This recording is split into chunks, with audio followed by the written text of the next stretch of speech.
হোয়াটসঅ্যাপে যে কোনো অ্যাটাচমেন্টের অটোমেটিক ডাউনলোড হয়ে যাওয়া একটি কমন প্রবলেম। আপনারও কি একই সমস্যা হচ্ছে? তাহলে হোয়াটসঅ্যাপের সেটিংসে গিয়ে অটো ডাউনলোড অপশনটি বন্ধ করে দিলেই এই সমস্যার সমাধান হয়ে যাবে। হোয়াটসঅ্যাপে অটো ডাউনলোড অপশন কিভাবে বন্ধ করবেন তার স্টেপ বাই স্টেপ প্রসিডিওর এই ছোট্ট ভিডিওটিতে দেখে নিন। এর জন্য প্রথমেই আপনার ডিভাইস থেকে হোয়াটসঅ্যাপ অ্যাপ্লিকেশনটিকে ওপেন করে ফেলুন। এরপর ডান কোণের ওপরের দিকে যে তিনটি ডট অপশন দেখা যাচ্ছে এটিতে টাচ করুন এবং এখান থেকে নিচে সেটিংস অপশানে চলে যান। সেটিংসের আন্ডারে স্টোরেজ এবং ডেটা বলে একটি অপশন দেখতে পাবেন, এই অপশানে চলে যেতে হবে। এখানে মিডিয়া অটো ডাউনলোড বলে একটি মেনু রয়েছে এবং তার আন্ডারে তিনটি অপশন দেখা যাচ্ছে। এখান থেকে প্রথমেই আমরা হোয়েন ইউজিং মোবাইল ডেটা এই অপশানে চলে যাব।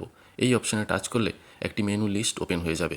এখানে যে ধরনের ফাইলগুলিকে আপনি অটো ডাউনলোড করতে চান না সেগুলিকে একে একে এইভাবে অফ করে দিতে হবে।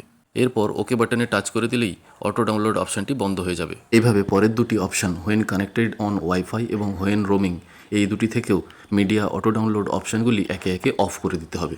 এইভাবে পুরো প্রসিডিওরটি কমপ্লিট করে ফেলতে হবে, তাহলেই হোয়াটসঅ্যাপে আর কখনোই কোনো ধরনের ফাইল অটো ডাউনলোড হবে না।